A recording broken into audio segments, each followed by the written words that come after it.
చిన్న ప్రవక్తలో ఒక ప్రవక్త. ఈయన ఎవరంటే ఒకప్పుడు ఏమండి వ్యవసాయదారుడంట. ఎంత బాగా మాట్లాడుతున్నారు తెలుగు. దేవుడు వారిని దీవించిన గాక. మంచి వ్యవసాయదారుడైన దేవుడి స్తోత్రం. కరెక్ట్ పలికే అమ్మ, అలాంటి మాట చాడలైంది. హబక్కు గ్రంథం 2వ అధ్యాయం 3వ అధ్యాయం 1వ మాట చదువుకుందాం. అది పద్ధతి కాదు కదా, మరి ఎవరో ఒక చదవాలి, మిగతా సైలెంట్ అయిపోవాలి. చదివారు బిగ్గరగా చదవగలగా. ప్రవక్తయగు హబక్కు చేసిన ప్రార్థన వాద్యములతో పాడదగినది. యెహోవా నిన్ను గూర్చిన వార్త విని నేను భయపడుచున్నాను. సంవత్సరములు జరుగుచుండగా నీ కార్యములు నూతనపరచుము, సంవత్సరములు జరుగుచుండగా దానిని తెలియజేయుము, కోపించుచునే వాత్సల్యము జ్ఞాపకమునకు తెచ్చుకొనుము. దేవుడి మాటలు దీవించుగాక. ప్రార్థనలోకి వెళ్దాం. ప్రేమగల మా తండ్రి, పరిశుద్ధమైన మా ప్రభువా, ఇంతవరకు ఈ సంవత్సరం నాయన ప్రభువా, ఈ దినం వరకు నాయన నిలబెట్టిన మధ్య రాత్రి 12 గంటల నుంచి నాయన ఉదయకాలం నాయన ఇదిగో ప్రభువా ఈ సమయం వరకు మన సజీవులకు ఉంచేందుకు స్తోత్ర. మరొకసారి నూతన సంవత్సరంలో మరి మొదటి రోజున తండ్రి మాకు ఇస్తున్న వాక్యం వాగ్దానంగా ఇస్తున్నందుకు మీకు వందనాలు. సంఘ వాగ్దానాన్ని బట్టి మాతో మాటలు ప్రతి మాట మా పితరుడు గురించిన విషయాలు ఉదయకాలం మాకు బోధించినందుకు మీకు స్తోత్ర. మరొకసారి హబక్కు వారి ద్వారా కొన్ని విషయాలు మాతో మాటలు ఇంకనూ మేము ఏ విధంగా ముందుకు సాగిన ఆయన మీ సారాన్ని మేము అనుభవిస్తూ మీ జాడల సారాన్ని ఈ సంవత్సరం అంతా వెదజల్లి నాయన మీరు మాకు ఇచ్చిన దయా కిరీటానికి తగిన న్యాయం చేకూర్చాలో మాకు తేటపరచండి. దాసులు బలహీన అందరితో మాట్లాడి మరుగుపరిచి మహిమ పొందమని, అందరినీ ఒట్టివారంగా వచ్చామేమో కానీ శక్తి గల వారంగా తిరిగి వెళ్ళే కృపణతో మమ్మల్ని నింపమని యేసు నామములో అడిగి పొందుచున్నాము తండ్రి. దేవుడికి మహిమ ప్రభావం కలుగును గాక. తక్కువ ఉన్నవాడు అటు చూడొద్దు. ఒకసారి దూరంగా ఉన్న అందరూ ఒకసారి ఒకరికొకరు దేవుడు మిమ్మల్ని దీవించిన గాక. విషయ హ్యాపీ నేను చెప్పను ఒకసారి సంతోషంగా సంతోషంగా సంతోషంగా.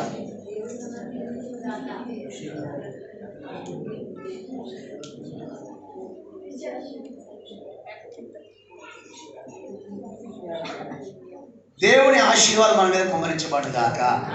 దేవునికి స్తోత్రం. ప్రతి సంవత్సరం ఒకసారి హబక్కు గారు బాధపడుతున్నారు. సంవత్సరానికి ఒకసారి నేను జ్ఞాపకం చేసుకునేది, ప్రతిరోజు జ్ఞాపకం చేసుకున్నాం. ఆయన చిన్న ప్రవక్తలో ఒక అద్భుతమైన ప్రవక్త. ఎందుకంటే పెద్ద ప్రవక్తలు 4 ఉన్నారు, చిన్న ప్రవక్తలు 11 ఉన్నారు. ఈ చిన్న ప్రవక్తలలో ఈ హబక్కు చాలా స్పెషలిస్ట్.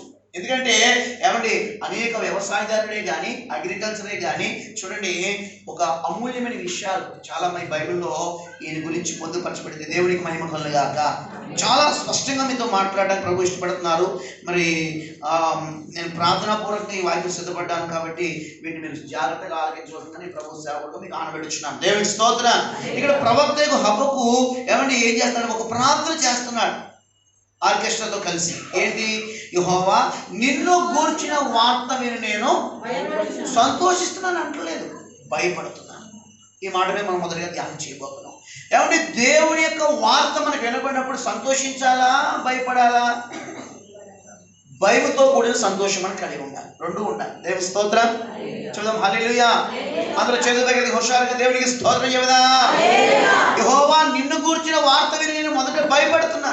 ఎందుకంటే భయం లేని సంతోషం అది ఎంతో కాలం నిలబడదు. కాబట్టి హబక్కు గారి ద్వారా మొదట మనకి ఏ సంతోషం ఉన్నా ఆనందం ఉన్నా అది దైవ భయంతో కూడినదైతేనే అది మనకి వర్తిస్తుంది. ఆ సంతోషం ఆనందం మనలో సదాకాలం నిలబడుతుందని నమ్ముటాన్ని సూచిస్తున్నాను. దేవునికి స్తోత్రం. అయితే వాక్యంలోకి వెళ్తే ఎందుకు దేవుని గురించిన వార్త విని ఈ భక్తుడు ఈ ప్రవక్త భయపడుతున్నాడంటే పరిశుద్ధాత్మ దేవుడు నాకు ఇచ్చిన కొన్ని విషయాలు ఇక్కడ రాయబడ్డాయి. ఎందుకు భయపడక రాసుకోండి. మరి వీటిని మీరు వారంతా అలాగ మీరు విలేకలా చూడొద్దు. ఏమండి దయచేసి రాసుకోండి. ఎందుకంటే నేను ప్రభు ప్రేరణను ప్రేరిస్తాను. ఎందుకంటే ఎప్పుడైనా కనుక మమ్మల్ని ఎవరైనా అడిగారు అనుకోండి ఏ వాక్యం చెప్పారంటే తలగోకుంటే ఏముంది, ఉంటే పేరు లేకపోతే చెత్త. దేవుని స్తోత్రం. లేకపోతే డాండ్రఫ్, అంతకుమించి ఏముండదు. కానీ అడిగితే తల ఎక్కడికి వెళ్ళకూడదంటండి, తల మీదకి వెళ్ళకూడదు. రాసుకున్న వాడు ఈ విధంగా మాట్లాడారు, దేవుడు ఇలా మాట్లాడంటే బా ఇది రాసుకుంటావా? రాసుకుంటాను. మాస్టర్ గారు కాదు కదా, మాస్టర్ గారు ఇప్పుడు కాను. ఏమో దేవుడు ఏ సమయానికి ఎక్కడ ఎంతమంది మందిలో ఒక 20 మంది చుట్టాలు వచ్చారండి. నువ్వు చర్చికి వెళ్తావు కదా బాబా, మరి దేవుడు మాటలు చెప్పంటే పాస్టర్ అంటే ఎంత పడిపోయింది. దేవుని స్తోత్రం అనుకుందాం. కాబట్టి నువ్వే చెప్పాలని అనుకోండి. మనం కొంచెం ఇలా అన్నాం అనుకోండి, ఎగ్జామ్ చెప్తున్నాము చర్చిగా బాబా అని మన పరువు అక్కడ ఏమైపోయిందంటండి, మామూలు రేటు కాదు, చాకేసిన తోటలో పడిపోయింది. దేవుని స్తోత్రం. మనం పడిపోయిన పర్ల దేవుడి నామానికి ఇన్ని సంవత్సరాలుగా ఏ సంఘానికి మేము పాట రావడో ఏం చెప్పట్లేదా అని పాస్టర్ గారు పరువు పోయినా పర్లేదు, కానీ ఏసై పరువు మనం ఇప్పుడు కూడా కాపాడాలి. దేవుని స్తోత్రం. దయచేసి ప్రభు మీకు ₹1,00,000 మీ తల్లిదండ్రులు చదివిస్తున్నారు. ఎందుకంటే మీరు ఉద్యోగాలు చేసి ఏమంటే అక్కడిక్కడ వెళ్ళిపోయేదో చేసి ఉద్ధరించేద్దామని కాదు, ముందు మీ చదువును దేనికి ఉపయోగించాలంటే దైవ జ్ఞానం ఉపయోగించాలి. దేవుని స్తోత్రం. దేవునికి మహిమ. మంచిది. కాబట్టి ఇక్కడ రాసుకోండి, ఎందుకు ఇక్కడ భయపడుతున్నాడు ఈ హబక్కూకు అంటే ఎందుకు భయపడుతున్నాడు అని చూసినట్లయితే ఇక్కడ మొదటిగా మనకి నేను ధ్యానం చేసిన విషయాలు మొదటిగా ఏంటండి, కొంతమంది ఈ హబక్కూ గ్రంథంలో కొంతమంది ఎలా ఉన్నారో చూడండి. 1:11 అనుకుంటా. 11లో తమ బలమునే తమకు దేవతగా అది చాలా అయిపోయింది. ఎందుకంటే ఎందుకు మరి ఇక్కడ హబక్కూకు భయపడుతున్నారంటే ప్రజలు ఆ దినాలైనా ఈ దినాలైనా దేన్ని తమ దేవుడిగా చూస్తున్నారు. దేన్ని తమ సంవత్సరాలు మారుతున్నాయి, దేవుడి కార్యాలు మారుతున్నాయి, ప్రజలు టెక్నాలజీ మారుతున్నాయి, కానీ ప్రజలు చాలా మంది ఏం చేస్తున్నారయ్యా అంటే తమ బలాన్నే నమ్ముకుంటున్నారు, తమ శక్తినే నమ్ముకుంటున్నారు. మాకు పని ఉంది, మేము ఆరాధనకు రామంటున్నారు, మాకు బిజీ అంటున్నారు. కారణం అసలు నీ బిజీకి ఆధారం ఎవడక్కడ? దేవుడు కాదా? బుద్ధిహీనమైన మాట అంటది. నేను చాలా బిజీగా ఉన్నాను పాస్టర్ గారు, చాలా పని ఎక్కువైపోయింది, మందిరానికి రాలేదంటే నువ్వు అజ్ఞానం అనే ముద్రని ఆల్రెడీ మీద ఉండిపోయింది, దాన్ని తొలగించుకోవడానికి జాగ్రత్త పడదు గాక. చాలా మంది వారి బలాన్ని ఆధారం చేసుకుని ఆ బలమునే దేవుడిగా చేసుకుంటున్నారు, బలమించిన దేవుణ్ణి మర్చిపోతున్నారు. అందుకే హబక్కూ భక్తుడు గజగజలాడిపోతున్నాడు, ఒక సేవకుడు, ఒక ప్రవక్తగా. దేవుని స్తోత్రం. రెండో భయం చూడండి, ఎందుకు భయపడుతున్నాడు ఏమండి?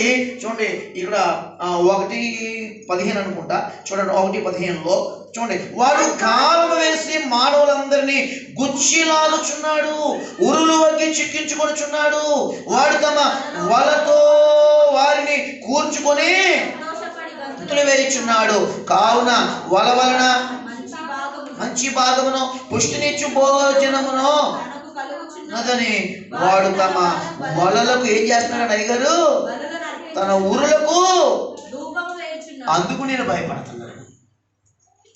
ఒకటి, ప్రజలు దేవుని పక్కన పెట్టేసి తమ చేతి పనినో తమ ఏదో పనిని తమ బలము ద్వారా ఏదైతే వారు బ్రతుకుతున్నారో దాన్ని దేవుడిగా చూసుకున్నారు. ఒకటి తనకు భయం, బాబు ఏంటి ప్రజలా మారిపోయారు. రెండోది ఏంటంటే అపవాది ఏంటండి, ప్రజలందరినీ ఏం చేస్తున్నాడంటే వాడు తన గ్యాలం వేసేసి వారందరినీ కూడా బుట్టలో కుక్కేసుకున్నాడంట. మాటికి నిండిందా నిండలేదని చెప్పేసి నిండిన తర్వాత ఏమండి తన బొట్టలో వేసిన అందరినీ ఏంటంటే డిఫరెంట్ చేసేసి ఏమంటే అయ్య బాబో ఎంత ఈ రోజు ఎంత మెటీరియల్ దొరికిందని చెప్పేసి వాడు గ్యాలం వేసి ఉరులకి ఆ వలలకి ఆ మెటీరియల్ కంట ధూపం వేసి ఏమండి వాడు అపవాది గడు గంతులు వేస్తున్నాడు. దేవుని పిల్లలైన వారు, లోకస్తులైన వాడు వలలో చిక్కడిపోయి గిజ కొట్టుకుని అలోపులోమని ఏమంటే సృష్టికర్తను తెలియకుండా అపవాది ముసుగులో ఉండిపోయి బిగుసుకుపోయి నశించి నరకానికి వెళ్ళిపోతున్నారు. అందుకు నేను భయపడుతున్నానని హబక్కూ భక్తుడు భయపడుతున్నానండి. దేవుని స్తోత్రం. ఇవన్నీ లోకంలో మన కళ్ళ ముందు జరుగుతున్నాయి, జరగట్లేదా? జరుగుతున్నాయి, కానీ మనకు అంత రికగ్నైజింగ్ చేయట్లేదు. కానీ పరిశుద్ధాత్మ దేవుడు హబక్కూ ద్వారా మనల్ని మేలుకొలుపుతున్నాడు. నువ్వు దేనికి భయపడాలి? కొత్త సంవత్సరం ఏం సంతోషించాలండి? ఈ భయాలని పాత పద్ధతులు అలాగే ఉన్నాయి కదా. ఏమండి వస్త్రాలు మారినాయి, పరిస్థితులు మారినాయేమో, ప్రజలు మారి ఎన్నో మారినాయి, కానీ పరిస్థితులు మారకపోతే, మన హృదయం మారకపోతే, మన విధి విధానాలు మారకపోతే కనుక మన ద్వారా సంతోషం ఉంటుంది దేవుడికి? ఉండదు ఖచ్చితంగా. కాబట్టి ఒక భయం ఏంటంటే ప్రజలు తమ బలాన్ని మొక్కుకుంటున్నారు. రెండోది మరి వారు అపవాది ఎంతో మందిని పుట్లో వేసేసి చేస్తాడంటే వాటికి ధూపాలు వేసుకున్నాడు. అందుకు నేను భయపడుతున్నాను అంటున్నాడు. మూడోదిగా చూస్తే రండి ఇక్కడికి 2వ అధ్యాయంలోకి వచ్చేస్తే ఇంకా వాడు దేనికి భయపడుతున్నాడంటే మరి ప్రవక్త గారు దేని ఏ వాక్యం మీద వెళ్తున్నావు? యెహోవా నిన్ను గూర్చిన వార్త విని నేను 2 భయాలు తాను చెప్పుకున్నాడు. మూడో భయం చూడండి ఎంత బాధపడుతున్నాడు. 2:15 అనుకుంటా. 2:15లో తమ పొరుగువాని మానమును చూడవల్లని ఘోరమైన ఉగ్రతను కలిపి వారికి త్రాగనిచ్చి వారిని మత్తులుగా చేయ వారికి శ్రమ. చాలండి, దేవునికి స్తోత్రం. ఏం చేస్తారండి ఇక్కడ? వ్యభిచారము, మద్యపానంతో ప్రజలు తమను తాము శ్రమలకు అప్పగించుకుంటున్నారు. ఇది భయంకరమైన నిజం. ఇది చాలా మందిలో జరిగేది ఇదే. అందుకే అయోధ్యలో కానీ మన ప్రతి అంశం మన సంఘంశం కాదని అనుకోం. కానీ ఎందుకంటే ప్రతిరోజు మనం చేసే ఒక ప్రధాన అంశం ఏంటంటే ఏ ప్రార్థన అయినా విగ్రహాదన నశించాలి. ఏమండి, ప్రజలు బయటికి రావాలి. మద్యపాన శక్తుల నుంచి మద్యపానం ఏమైపోయి పూర్తిగా చేస్తున్నాములో బంద్ అయిపోవాలి. మూడోది ఏంటంటే చూడండి, వ్యభిచారులు మారాలి. వారు ప్రభు శిష్యులుగా, సేవకులుగా, పరలోక వారసులుగా మార్చబడాలి. చెప్పబడదా దేవునికి స్తోత్రం. భయపడుతున్నాడు. ప్రజలు చాలా మంది మత్తులైపోతున్నారు. ఆ మత్తులో ఏం చేస్తున్నారు వారికి తెలియట్లేదు. అందుకు నేను ప్రజల మధ్యన ఉన్నటువంటి ప్రజల్లో ఎలుబడి చేస్తూ, ప్రజలను కుమ్మేస్తూ వారిని ఈడ్చుకెళ్ళిపోతున్నటువంటి ఈ మద్యపానము, వ్యభిచారానికి వచ్చిన భయం నాలో అధికమైపోతుందని హబక్కు గారు భయపడుతున్నారు. ఇక 4వ భయంకి వచ్చేస్తే రాసుకోండి. 4వ భయంలోకి ఏముందంటే, నీకున్న భయం ఏంటంటే, ఎందుకు యెహోవా దేవుడు గొప్ప దేవుడు కదా, కానీ ఎందుకు ఆయన వాక్యాన్ని బట్టి, ఆయన వార్తను బట్టి, ఆయన రాకను బట్టి భయపడుతున్నాడు. 4వ భయం చూడండి, 2:11లో గోడలలోని రాళ్ళు మొర్రపెట్టుచున్నవి, దూలములు వాటికి ప్రత్యుత్తరం ఇచ్చుతాయి. బాబు, తీర్పు రోజున మన దూలమే, మన ఫ్యానే, పాస్టర్ గారు స్టార్ పానీ కట్టావు, లైట్ పానీ పెట్టావు. ఒక రోజున పాస్టర్ గారు ఫోన్లో జేబులో ఏముందో మీకు తెలుసా అని వాడు జైలు పెట్టాడు. దేవుని స్తోత్రం. మనం కట్టుకునే గుడ్డ ముక్క కూడా మనమే సాక్ష్యం చెబితే అంటాడు దైవజనుడు. నిజమే. ఏమండి, చెదలు పట్టేసే దూలాలే మనకు సాక్ష్యం చెబితే మనం కట్టుకునే వస్త్రాలు మనకు సాక్ష్యం ఇవ్వండి. మాట్లాడలేదు మీరు, ధైర్యం సరిపోవట్లేదా, మనసు ఒప్పట్లేదా మాట్లాడటానికి? దేవునికి స్తోత్రం. ఓపెన్ అందరం బంధువులే, ఆత్మీయ బంధువులు. దేవుని సంతోషం మాట. దేవునికి స్తోత్రం. మన తండ్రి ఇంట్లో మనం దేవునికి స్తోత్రం. చెదలు పట్టే దూలమే మన గురించి సాక్ష్యం ఇస్తే, ఏమండి వాసాలే సాక్ష్యం ఇస్తే, ఫ్యానే సాక్ష్యం ఇస్తే, మరి మన ఒంటి మీద కొట్టిన బట్టలు మన గురించి సాక్ష్యం ఇవ్వండి. ఖచ్చితంగా ఇస్తాయి. అంటే తీర్పు రోజున ఇవన్నీ కూడా తీర్పు రోజున నా గురించి ఏ సాక్ష్యం చెబుతాయో అని తీర్పు రోజున ఇచ్చే సాక్ష్యం గురించి హబక్కు గారు భయపడుతున్నారు. ఎంత వ్యవసాయదారుడికి ఎంత జ్ఞానం అండి, ఎంత తెలివండి. దేవుని స్తోత్రం. 5వదిగా చూస్తే 5 వచ్చేసినాయి. ఒకటి ఏంటంటే తమ బలాన్ని, ఏమండి బలాన్ని దేవతలుగా చూసుకున్నారు. 2వది అంటే రాసుకోలేదా, అదే పని బాగా రాసుకోండి. 2వది ఒకటి తమ బలాన్ని దేవతగా చేసుకున్నారు భయం. 2వది తమ యొక్క అపవాది తమ వలలతో ప్రజలను ఏం చేస్తాడంటండి, అపవాది చంపేస్తున్నాడని అదొక భయం. 3వది విగ్రహారాధన, మద్యపానం, క్షమించాలి వ్యభిచారం 3వది. 4వది మద్యపానం. చూడండి, అంత మాత్రమే కాదు, వ్యభిచారం మరి మద్యపానమే కాదు. ఇంకేంటంటే 5వది ఏంటంటే తీర్పు రోజున ఇవన్నీ ఇప్పుడున్న భౌతికమైన వస్తువులన్నీ ఏమి నా మీద సాక్ష్యము అని ఒక భయం కలిగి ఉన్నాడు. ఇది నిజంగా ఉండవలసిన భయాలా కాదని అక్కడ ఏమండోయ్, అసలు ఈ భయం మనం కలిగి ఉండాలి ప్రతిరోజు. ఏమండి, సంవత్సరంలో సంతోషపడుతున్నాం, మంచిదే, కొత్త బట్టలో పాత బట్టలో ఏదో కట్టుకుని ఈరోజు సంతోషపడుతున్నాం, మంచి కూర తెచ్చుకున్నాం, వండుకున్నాం, ఫ్యామిలీ పరంగా స్తుతించుకుని ఆరాధన చేసుకుని 2 ముద్దలు తింటున్నాం, మంచిదే, కాదట్లేదు, ప్రభు దీన్ని యాక్సెప్ట్ చేస్తాడు, కాదట్లేదు. కానీ మరి ఒక భయం మనలో ఉండాలండి. చుట్టూ ఉన్న పరిస్థితులు ఎలా ఉన్నాయి, రాబోతున్న పరిస్థితులు ఎలా ఉన్నాయి, ప్రభు రాకడ దినాల్లో ఉన్నాం, ప్రభు రాజ్యం కొరకు మనం ఏం చేస్తున్నాం, లాస్ట్ ఇయర్ మనం వంతు ఏం చేయలేకపోయాం, ఈ సంవత్సరం ఏం చేయాలనుకుంటున్నామని ఒక నిర్ణయం తీసుకుని బయటకు వెళ్దాము గాక. దేవునికి స్తోత్రం. 2వ వాక్యం రండి. యెహోవా చూడండి, సంవత్సరంలో జరుగుచుండగా నీ కార్యములు నూతన పరచుము. అడగలగాలి.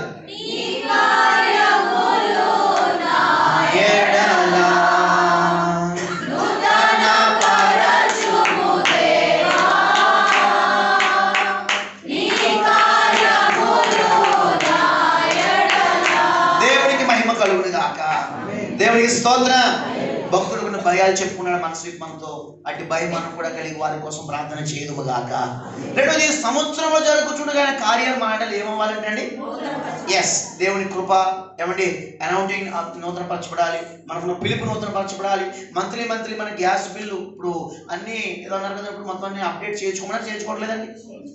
ఎంత బలహీన సరే గంట సేపు ఎందుకు నిలబడుతున్నారని అందరూ కూడా, మేము కూడా వెళ్ళొచ్చాం, అందులో మేము కూడా ఉన్నాం, పెద్ద గొప్ప ఏం కాదు, అందరూ ఒకటే. చూడండి, ఎందుకంటే అది ఆజ్ఞ, సర్కారు వారి, అవునా, సర్కారం తెలుసు కదండి, సర్కస్ కాదు, గవర్నమెంట్. దేవుని స్తోత్రం. ఏమండి, ఈ లోకపు 5 సంవత్సరాలే గవర్నమెంట్కి విలువ ఇవ్వాలి ఖచ్చితంగా. యేసు ప్రభువే గవర్నమెంట్ రూల్స్ ఫాలో చేయలేదండి, గవర్నమెంట్ ట్యాక్స్ కట్టలేదండి. మనం కూడా వాటికి లోబడదుము గాక. దేవునికి స్తోత్రం. క్రైస్తవులు కానీ, క్రైస్తవ బిడ్డలు కానీ, యేసు వారు కానీ, ఏమండి ప్రభుత్వానికి వ్యతిరేకులు కాదు, ఎప్పటికీ కూడా వారి వ్యతిరేకంగా బ్రతకమని వాక్యం ఎప్పుడు వారిని సపోర్టు చేయదు కూడా. అది బైబిల్ సిద్ధాంతం కాదు. దేవుని స్తోత్రం. అందరినీ కలుపుకునేదే, ప్రేమించేదే బైబిల్. కాబట్టి దీన్ని బట్టి మనం ప్రభువుని మహిమపరచుదుము గాక. చూడండి మరొక మాట చూడండి. మరి సంవత్సరంలో జరిగిపోతున్నాయి కదా. పాస్టర్ ఎప్పుడు ఈ అబ్బకు మొదటి సంవత్సరం ఈ మాట చెప్తారు పాటలు గారు, కొత్త వాక్యం ఓకే, నాకు రాకపోవచ్చు, నాకు తెలియకపోవచ్చు, మీకు అలా అంటూ అలవాటు అయిపోవచ్చు. కానీ అసలు వ్యక్తిగతంగా ఈ 8 సంవత్సరాలు జరిగింది కదా, ప్రభులోకి వచ్చి నువ్వు చాలా సంవత్సరాలు పెద్దదానం అయిపోయాం కదా మనం, మరి ఏం జరిగింది మన పట్ల అని ఎవరైనా అడిగారు అనుకోండి. అసలు సంవత్సరంలో జరుగుతు, ఈరోజు వాక్యం హెడ్డింగ్ అదే పెట్టుకోండి, సంవత్సరంలో జరుగుచుండగా. హెడ్డింగ్ అదే, సంవత్సరంలో జరుగుచుండగా మనం ఏం పొందామో, మనం ఎలా ఉండాలి, ఎలా ఉండకూడదు. వెళ్దామా ఒకసారి. సంవత్సరంలో జరుగుచుండగా దేవుని నూతన కార్యాలు, నూతన మేలులు, నూతన ఆశీర్వాదాలు మనం పొందుకోవాలన్నా, అందుకోవాలన్నా, అనుభవించాలన్నా, మనం అనుభవించగా మిగిలినవి ఇతరులకి పంచిపెట్టాలన్నా సంవత్సరంలో పొలోమని జరిగిపోతున్నాయండి.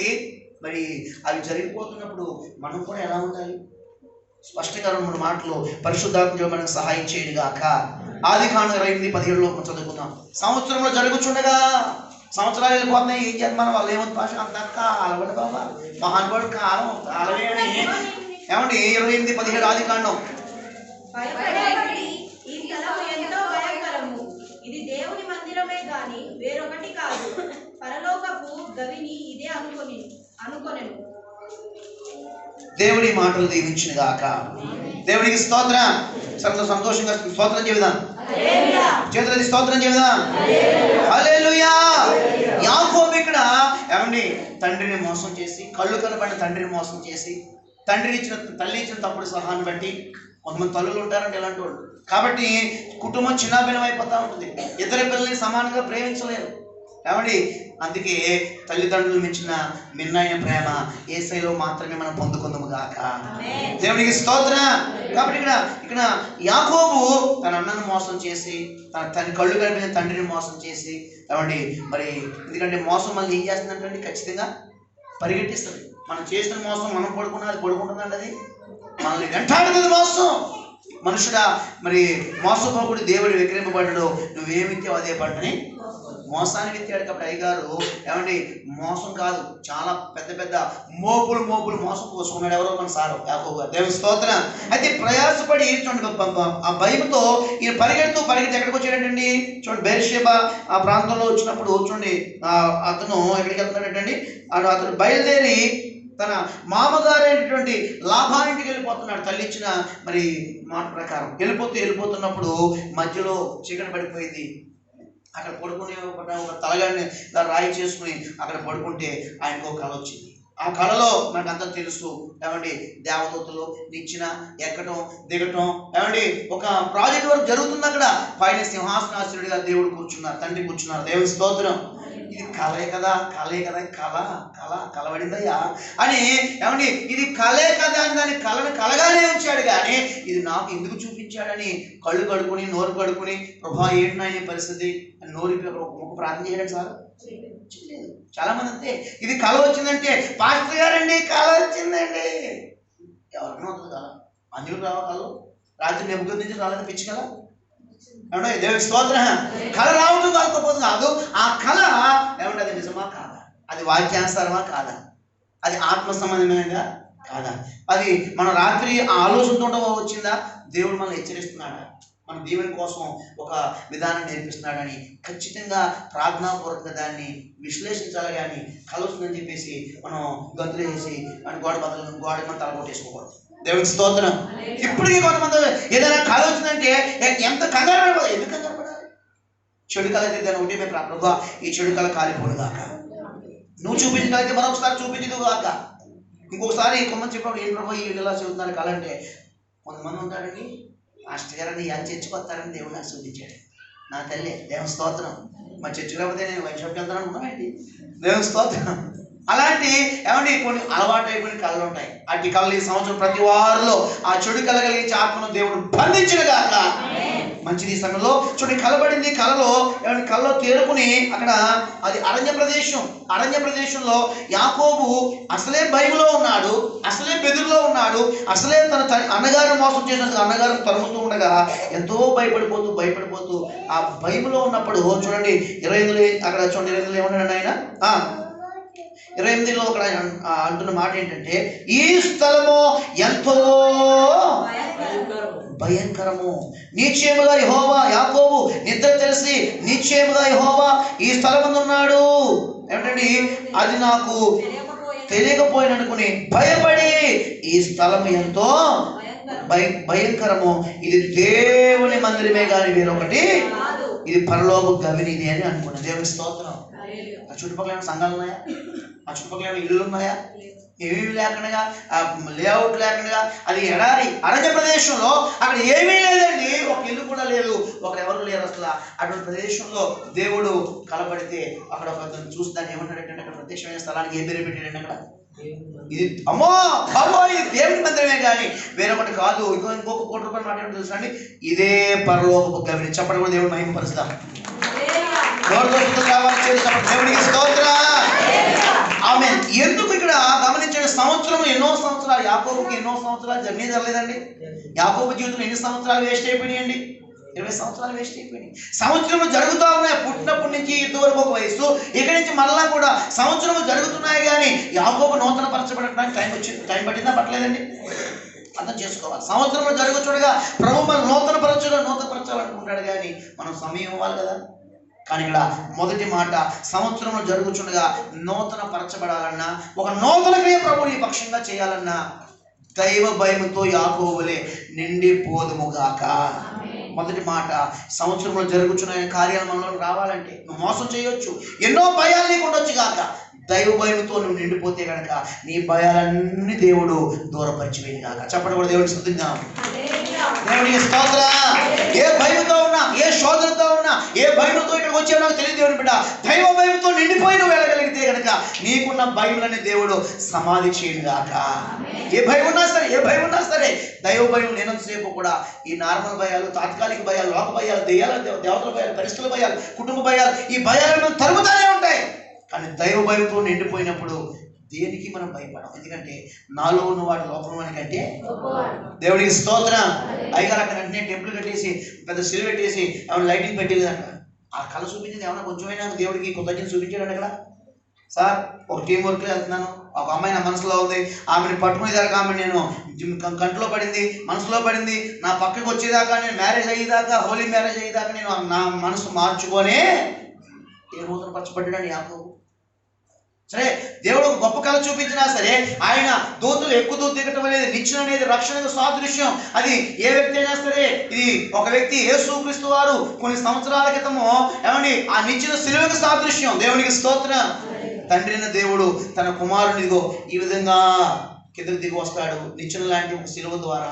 చూడండి, ఆయన దిగి వస్తాడు, మనమందరం కూడా ఆయన ద్వారానే పరలోకం ఎక్కిపోవాలని ఒక నూతన నిబంధన ప్రత్యక్షతని యేసు ప్రభు వారి గురించి యాకోబు అద్భుతమైన కళ చూపించిన అస్సలు పట్టించుకోలేదండి. నా నోటే వేరినట్టుగా నా మనసులో ఒకటి ఉంది, దాని ప్రకారమే పోవాలనే పోయాడు కానీ, దెబ్బలు తిన్నాడు కానీ, పాతికిలిపోయాడు కానీ, పరుగులు పెట్టాడు కానీ, అరిచేతిలో గుప్పిట్లో ప్రాణపెట్టిన వచ్చాడు కానీ, చివరికి మరలా తను తాను నూతన పరచబడటానికి ఒక దెబ్బ కొడితేనే కానీ ఇశ్రాయేలుగా మారాడండి. ఎందుకు ఇంత ప్రయాస? ఎంత కోపం వస్తుంది ఆయనకి? యాకోబు మీద కోపం ఉంటుందా లేదండి? మాట్లాడలేదు. ఎందుకంటే నేను ఒక విలువైన మెటీరియల్ ఇచ్చాను, ఒక గైడ్ ఇచ్చాను, హల్లెలూయా, ఎక్కడా వినియోగించుకోవట్లేదు అని చెప్పేసి యాకోబు యొక్క గమనాలను, యాకోబు యొక్క విధి విధానాలను, యాకోబు యొక్క స్టెప్పుల్ని, యాకోబు యొక్క మరి అతని యొక్క లైఫ్ స్టైల్ చూసి తండ్రి ఎంత బాధపడ్డాడు. అయినా వచ్చుకున్నాడండి. అందుకే ఆయన కోపించుచునే వాత్సల్యమును జ్ఞాపకం చేసుకున్నాడు. అంత మాత్రమే కాదు, ఏమండి సంవత్సరంలో జరుగుచుండగా యాకోబు నేను నీతో చెప్పింది నెరవేర్చే వరకు నేను విడిచిపెట్టనే. యాకోబే మళ్ళీ అంతే. ఒకసారి రక్షణ పొందామంటే పాస్టర్ గారు నీకు కొంచెం రక్షణ కలిగి చేస్తారా? శాతపడే లేకపోతే బాణమత రెండూ కాదు, అంతగానో గొప్పదే. ఏమండి అవే భయపడతారు. దేవుని స్తోత్రం. కడుక్కుంటే పోయేది కాదు ఈ రక్షణ. ఒకసారి వెలిగించబడి మనము, ఒకసారి రక్షించబడి మనము దైవ భయం కలిగి ఉంటే ఏ భయం రాకుండా యాకోబు వలె ఈ రోజున నెంబర్ 1 ఏమండి దైవ భయంతో మనం నింపబడాలి. హల్లెలూయా. అప్పుడే ఆయన కార్యాలు మన పట్ల నూతన పరచబడతాయి. కానీ ఏదో సంవత్సరం మొదటి రోజు భయపడిపోయి నక్కవేనే ప్రదర్శించి రేపటి నుంచి ఎప్పటిలాగా ఉంటానంటే మన తిప్పలు బొక్కలు కూడా చూడదు. ఏస్తున్నాములో రాసుకోండి మాట. దేవుని స్తోత్రం. కానీ రూపాంతరం రాకపోతే నవీన స్వభావం ధరించుకోకపోతే ఖచ్చితంగా మనకన్నా అంజలి ఆనందంగా ఉంటారు. హల్లెలూయా. కానీ మనకన్నా అంజలి ఆనందంగా దుఃఖపడటం తండ్రికి ఇష్టమండి? అందుకే మనం రక్షించింది కాదు కదా. కాబట్టి దేవుని బిడ్డలుగా దైవ భయముతో యాకోబులే నింపబడదాము. ఏమండి చివరికి యాకోబు, నేను ఒక నోటి మాట చెప్పాలనుకున్నాను. యాకోబు ఈ రోజున 12 గోత్రాలకి మూల పురుషుడు ఎవరండి? యాకోబు. సంఖ్యాకాండం అది నాకు అధ్యాయం గుర్తులేదు. అందులో అంటాడు యాకోబులో శకునము లేదు, యాకోబులో వంకరతనము. బిలాము గురించి బిలాము బాలాదురాజు గురించి మాట్లాడుతూ సందర్భం జరగబడిన తల చూసుకొని చేయలేక తైతిక దేవుని స్తోత్రం అంటాడు. ఇదిగో నేను ఇజ్రాయెల్ ఆశీర్వదించాను, నేను దేవుడు ఆశీర్వదించిన యాకోబు సంతానాన్ని నేను అసలు శాపంగా మార్చడం నా వల్ల కాదు బాబోయ్ అంటాడు బిలాము ప్రవక్త. దేవుని స్తోత్రం. ఈ రోజున 12 గోత్రాల వారికి ఏమండి ఒక క్యాపబుల్ పర్సన్, ఒక ముఖ్యమైన వ్యక్తిగా 12 గోత్రాలు దీవించబడటానికి ఒక అద్భుతమైన వ్యక్తి ఎవరైనా ఉన్నారంటే అసలు ఇశ్రాయేల్ జనాంగానికి తండ్రి ఎవరంటండి? దేవుని స్తోత్రం. హల్లెలూయా. దేవుడిని హెచ్చించబోతున్నాడు, అనేక జనాలను తండ్రిగా చేయబోతున్నాడు. సంవత్సరం జరిగిపోయి ఇప్పటికే నువ్వేం ఉపయోగం దొరకలేదు, వేసేయి, నువ్వు పట్టించుకోవట్లేదు, వేసేయని వస్తున్నావు పోతున్నావు కానీ ఆయన ప్రాధాన్యత ఇవ్వట్లేదు, నువ్వు ఆయన చేత గడపట్లేదు, నువ్వు ఆయన ఆజ్ఞలు గైకొట్టలేదు, తొంగలో చేస్తున్నావు ఆయన మాటల్ని. యాకోబులాగా నా బ్రతికే వేరే, నా పని నాకు ఉందని చెప్పేసి యాకోబులో వెళ్ళిపోతున్నావేమో, జాగ్రత్త, సిగ్గుపడతావు. నీ సిగ్గును తీయాలంటే, నీ దుఃఖమును కోల్పోతున్న తొలగించాలంటే, నువ్వు పొందిన దానికి రెట్టింపు ప్రతిఫలం ఇవ్వాలంటే దర్శించిన మొదటి రోజే లోబడితే యాకోబు ఎంత బాగుంది. సరే ఓల్ టైం అన్నాడు, 20 సంవత్సరాలు వేస్ట్ అయింది, మొత్తం మీద దేవుని వాగ్దానం నెరవేర్చాడు. కాబట్టి యాకోబు వలె మన సమయాన్ని వేస్ట్ చేసుకోకుండా దైవ భయంతో నింపబడి దేవుని ప్రత్యక్షత పొందుదాం, దేవుని దర్శనం పొందుదాం. ఒక ముఖ్యమైన వ్యక్తిగా దేవుని చేత గుర్తించబడి ప్రభువుని మహిమపరచుదాం. దేవుని కంటి కృప కలుగునుగా, దేవునికి మహిమ కలుగునుగాక. దేవునికి స్తోత్రం. రెండో వ్యక్తి, సంవత్సరంలో జరుగుతున్న ఆయన కార్యాలు జరగాలంటే యాకోబు జీవితంలో చూసాం.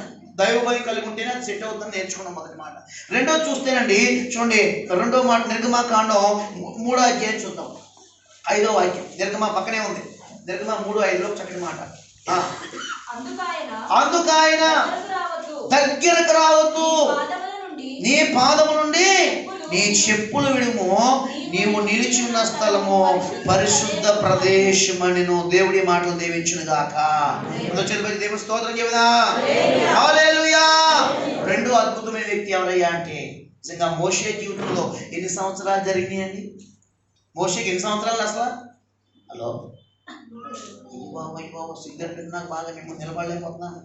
ఈ విధానం చూస్తే మోషేకి ఎన్ని సంవత్సరాలు అండి? ఎన్ని సంవత్సరాలు బతికాడు మన సారు? ఎందుకు చెప్పలేదు మొదటిసారి? గిఫ్ట్లను నేను తీసుకున్నాను. దేవుని స్తోత్రం. హల్లెలూయా. దేవుడికి స్తోత్రం. ఏమవుతుందండి, ఇప్పటికీ మొన్న దులిపాం, ఉన్న గిఫ్ట్లు బాగుంది. దేవుని స్తోత్రం కలుగుగాక.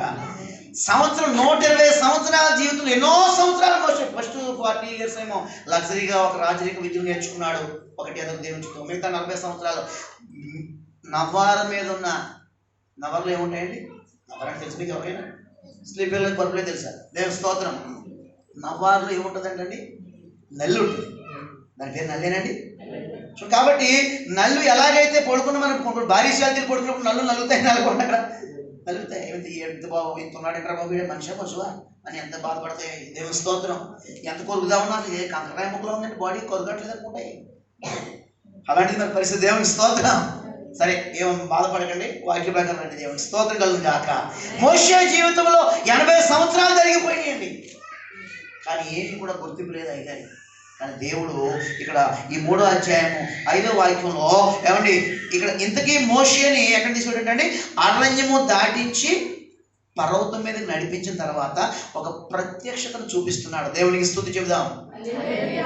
ఇందాకనేమో ఒక రాయిని తలగడగా చేసుకుంటారు. ఆ రాయి ఎవరండి? రాయి ఎవరో కాదు, మన ప్రభు అయిన ఈ రోజున యేసయ్యని తలగా చేసుకోకపోతే, యేసయ్య వాక్యాన్ని నెత్తికి హృదయానికి ఎక్కించకపోతే ఏమండి మన సమయంతో ఉండాలి. యాకోబుకు ఒక రాయిగా ప్రత్యక్షమయ్యి ఏమండి అలాని ఇంకో రకంగా దాని విగ్రహాలను పేరు పెట్టారు. తలగడగా చేసుకున్నాడు కానీ దాని మీద నూనె పోసి మందిరం కట్టాడు కానీ దానికి ఏమైనా ముఖ్యంగా యాకోబు వక్రీకరించొద్దు వాక్యాన్ని. దేవుని స్తోత్రం. యాకోబుకు రాయిగా ప్రత్యక్షమయ్యి ఏమండి తలగడగా చేసుకున్న రాయిని ఏమండి అక్కడ మందిరంగా ఏర్పాటు చేశాడు. దేవునికి స్తోత్రం. మరి దేవుడిని నువ్వు తలగా చేసుకున్నావు, దేవుడు తలగా దీవిస్తున్నాడు కదా, నువ్వు మందిరంగా మారావా? నీ ద్వారా అనేక ఆత్మలు సంఘంలోకి వచ్చినాయా? నీ హృదయం ఒక దేవాలయంగా మారిందా? ఏమండి పరిశుద్ధమైన దేవాలయంగా మందిరంగా కట్టబడటానికి ఒక ఆత్మస్వమైన మందిరముగా మనము మొదటి పేతురుగా చెప్పినట్టుగా ఒక ఆత్మస్వమైన దేవాలయంగా మారేమా? మన దేవాలయంలో నిత్యము అర్పణలు జరుగుతున్నాయా? ఆరాధనలు జరుగుతున్నాయా? మన హృదయం అనే దేవాలయంలోకి యేసు ప్రభు వారు ప్రతిరోజు వస్తూ ఫ్రీగా మన అనుమతి లేకుండా ఆయన సంచారం చేయగలుగుతున్నాడా? ఈ సంవత్సరంలో ఇంటి కృప మనం పొందుకుందాము గాక. రెండోదిగా చూస్తే సంవత్సరంలో 80 సంవత్సరాలు జరిగిపోయినాయి. మరి మోషే నూతన పరచబడలేదు, ఇంకా గొర్రెల కాపరిగా ఉన్నాడు. అతన్ని ఒక చూడండి, మోషే విషయంలో కూడా మన కోపాలు దేవుడికి ఉన్నాయి లేవండి. అక్కడ మోషే చాలా కోపిస్తాడు, ఒప్పుకున్నాను మాట. హల్లెలూయా. మోషే కూడా కోపం ఎటువంటిదంటే ఏమండి మటర్ చేస్తాడు కోపం ఉంది. మోషే కోపం మామూలు కోపం కాదు. మామూలు కొడతామని చెప్పేసి ఒక వ్యక్తిని ఐగుప్తీయుడు మరి ఇద్దరు హెబ్రీలు కొట్టుకుంటామంటే చూడండి కళ్యాణ్ చేసి సదును చేశాడు, సెటిల్మెంట్ చేశాడు. ఇంకొకసారి ఐగుప్తీయుడు హెబ్రీడు కొట్టుకుంటామంటే అంటా ఉంటే ఎదురబాయ్ ఏం కదా మీ వాళ్ళు అన్నట్టు మమ్మల్ని ఇచ్చిందావా? నేను లోకల్ ఎవరండి ఐగుప్తీని ఏంటి కళ్యాణ్ చేస్తున్నావు చెప్పాలా రాజుగారిని గురించి? మనం ఆల్రెడీ చేసే ఉన్నప్పుడు చూడండి ఒక ఐగుప్తుని ఏం చేసేది తెలుసా అండి? చంపేసి ఇసుకలో పెట్టాడు. చెప్పమంటావా రాజుకోవడం నీ విషయాన్ని అనగానే భయపడి కూర్చోబెట్టండి మిద్యానరంలో పారిపోయాడు. మామగారి దగ్గర ఇద్దరు దగ్గరికి వస్తే అతని కుమార్తె ఎవరండి స్థితిని పెళ్లి చేసుకుని 40 సంవత్సరాలు ఏమండి మరి అల్లుగా ఉన్నాడు. 40 సంవత్సరాలు ఏం కాసాడు? 40 సంవత్సరాలు గొర్రెలు కాసాడు. గొర్రెలు కాయటంటే ఇంట్లో కూర్చొని పాలు తాగినంత సంతోషంగా ఉండదండి. గొర్రెలు కాయటం ఎక్కడికి వెళ్ళినా సరే మీరు దుబాయ్ దేశాలకు వెళ్ళిన తర్వాత వాళ్ళు చెప్పుకోలేక బాధను చెప్పుకోలేక ఏం చేస్తున్నారంటే ఏం చేయమని వాచ్మెన్ ఇంట్లో పని చేస్తామండి, గులాబ్ తోట అండి, మధ్య రోషానికి కలుపుతూ ఉంటారు. అంతే మధ్య రోషంలో కలుతీసి పరిస్థితులు ఉంటాయండి. గొర్రెలు కాటం చెప్పుకోలేక, ఎందుకంటే ఒక్క గొర్రె తీసేసి చచ్చిపోయినా సరే తప్పిపోయినా సరే మామూలుగా ఉందంటే నా రోజు చర్మం వలిచేస్తారంట. చర్మం వలిచేస్తారంటాం మనం, ఏం చేయలేము మనం. అలా కాదు, ఇంత మొక్క వలిచేసి అలా పడేస్తారంట. ఎంత బాధ అండి. దేవుని స్తోత్రం. గొర్రెలు కాయటువంటి మామూలు విషయం కాదండి. అంటే దేవుడు ఎందుకు 40 సంవత్సరాల గొర్రెలు కాపించాడంటే అనేక అనుభవాలు చెప్పాలి, నేర్పించడానికి. దేవుని స్తోత్రం. చాలు బాబు నేర్చుకున్నది నా పనిముట్టుగా నువ్వు వాడవాలని చెప్పేసి ఒక మండుచున్న పొదను ప్రత్యక్షత చూపించి ఆ పొద మండుతుంది కానీ ఏమైపోవట్లేదు అండి, కాలిపోవట్లేదు. ఏది మీద పొగ పక్క పక్క పక్క పక్క మండుకుపోతుంది అంటాడు కానీ ఆ పొద కాలట్లేదు, కాలుతుంది, అది మండుచుంది కానీ ఏమవ్వట్లేదు ఏంటండి, కాలిపోవడం అంటే కాలి బూడిది అయిపోవట్లేదు. ఇంకో విచిత్రం ఏంటంటే ఏమండి ఆ పొద మండుచుంది కానీ ఆ చెట్టు ఎలా ఉందంటండి, పచ్చగానే ఉందండి. దాని యొక్క స్వరూపం మారలేదు, స్వభావం మారలేదు. కానీ అబ్బా ఏందబ్బా ఇంత మండుచుంది కానీ కాలిపోవట్లేదు, మండుచుంది కానీ స్వభావం మారట్లేదు, పచ్చదనం పోవట్లేదు, అబ్బా ఏంది వింతని చెప్పేసి ఆతురపడి వెళ్తా ఉంటే బాబో స్టాప్ ఏంటనుకున్నా వచ్చేస్తాను ఎగేసుకుని గుర్తుగా అనుకున్నావా ఏంటిది అని ఆ పొదలోంచి ఒక స్వరం వినపడింది. దేవునికి స్తోత్రం. ఒక రాయిగా దేవుడు అతను పట్టుకున్నాడు, దొరకట్లేదు అయ్యారు. ఏదైతే ఆధారం చేస్తున్నాడో దాన్ని అక్కడ పట్టుకున్నాడు. దేవునికి స్తోత్రం. ఇక్కడ ఒక పొదను చూడండి చూపించి ఆ పొదలో ప్రత్యక్షం ఏమన్నాడు ఇక్కడ చూడండి. మోషే చూడండి 19వ నిర్గమాకాండంలో ఏమంటాడు ఆయన చూడండి. మోషే నువ్వు నిలిచిన స్థలము పరిశుద్ధ ప్రదేశము, నీ చెప్పులు వీడు అంటే నిన్ను నీవు పరిశుద్ధతో కలిగి ఉన్నాడు. దేవునికి స్తోత్రం. నిజమే 80 సంవత్సరాల సీనియారిటీ ఉంది మనకి. ఇందాక మన సజ్జయ్య గారు సాక్ష్యం చెప్పారు. ఇందులో సీనియర్లు జూనియర్లు ఎవరు ఉంటారండి. సమయంలో సీనియర్లు జూనియర్లు అంటే ఎక్కలేని భేదాలు వస్తాయి. దేవుని స్తోత్రం. సీనియర్ అంటే ఏం సీనియర్? ఏసై కన్నా సీనియరా? జూనియర్ అంటే సాధారణ కన్నా జూనియరా? కాదు, అందరూ సమానమే. దేవుని స్తోత్రం. భక్తి లోకంలో సీనియర్లు ఉంటాయి కానీ క్రైస్తవ జీవితంలో సంఘ పరిచయంలో ఎవరు సీనియర్లు ఉంటారండి. ఒకవేళ సీనియర్ అన్నారా, ఎందుకంటే అందరికన్నా జూనియర్ అయి ఉన్నారు. దేవుని స్తోత్రం.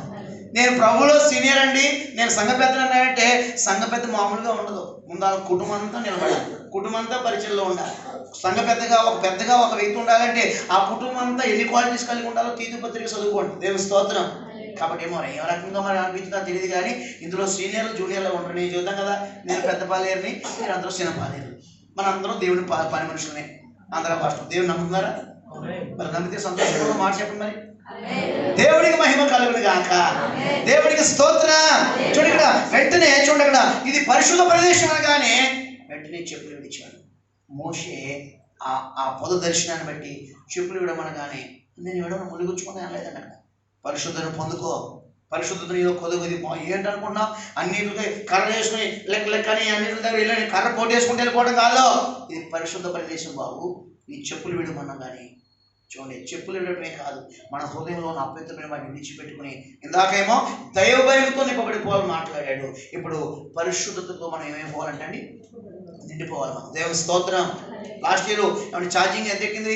మా వాళ్ళు 70% ఎక్కింది డాడీ అంటారు. ఎక్కిందిరా 47 ఎక్కింది డాడీ. చూడండి 100 ఎక్కడే ఉంటుంది దాన్ని. ఫుల్గా భోజనం చేయాలి మా భక్తులు. దేవుని స్తోత్రం. అలాంటి భక్తులు మీ ఇంట్లో మీరు చెప్పుకున్నంత తేడా. దేవుని స్తోత్రం.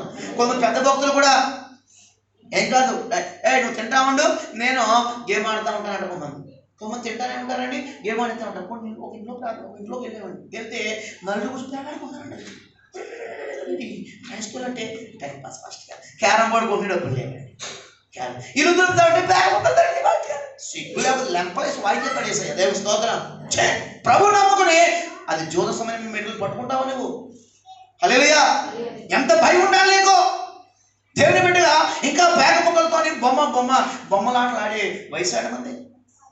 మోషే 80 సంవత్సరాలు సీనియర్ అయినా సరే, 80 సంవత్సరాల నుంచి 40 సంవత్సరాలు తిప్పే ప్రభా అంటే కుదరదు. అక్కడ చెప్పినట్టు ఎంత గొప్పవాడు అయినా, ఎంత గొప్ప వ్యక్తి అయినా పరిశుద్ధతలో లోపం ఉంటే మనం పసిబిడ్డలతో సమానమే. మనం పనిచేయ దేనికి వారసత్వానికి అర్హులు కాదు మనం. అందుకే మోషేని పరిశుద్ధతని నింపుకోమన్నాడు. రెండోదిగా సంవత్సరం జరుగుతుండగా ఆయన కార్యాలను అందుకోవాలి, పొందుకోవాలి, అనుభవించేతులకు పంచిపెట్టి స్వీట్లు ఇతరులకు పంచిపెడుతున్నాం. క్రిస్మస్ పండుగ కాలనీలో అనేకులకి ఏ సైన్యం పంచగలగాలంటే, దేవుని పాత్రగా వాడబడాలంటే పరిశుద్ధతతో మనం నిండిపోదుముగాక. 70% 80% ఎక్కింది అనుకున్నాం, కానీ 100% పరిశుద్ధాత్మతో పరిశుద్ధతో నిండిపోదుముగాక. మోషే అలా నింపుకున్నాడు. కాబట్టి ఆ బగబగలాడే పొగకి అట్రాక్ట్ ఎట్లా అయ్యాడో, ఐగుప్తు దేశం వెళ్ళి ఈయన మండాడండి. అక్కడ ఎవరు పెట్టండి ఫోర్ అన్నాడు. ఎస్ నువ్వే అని. ఇక్కడ పొద ఎలా మండిందో ఐగుప్తు దేశం వెళ్ళాక మరి మోషే అహరోన్ అలా బగబగలాడి అక్కడ ఆ దేశానికి ఆడించలేదు. మాట్లాడాలి. వేరేలా ఉంది యాక్షన్ అనుకుంటున్నారేమో. చూడండి పొద ఎలా మండిందో ఇక్కడ దాని హృదయ స్పందన కలిగి పరిశుద్ధం ఇవ్వబడడం ద్వారా ఐగుప్తు దేశం వెళ్ళి ఫరోని చూడండి గజగజ ఆడించి పదద్భుతముల ద్వారా తన ప్రజలైన ఇజ్రాయేలీలను ఆ అగ్నిలోంచి, ఆ శ్రమ నుంచి విడిపించారా లేదండి? దేవునికి స్తోత్ర.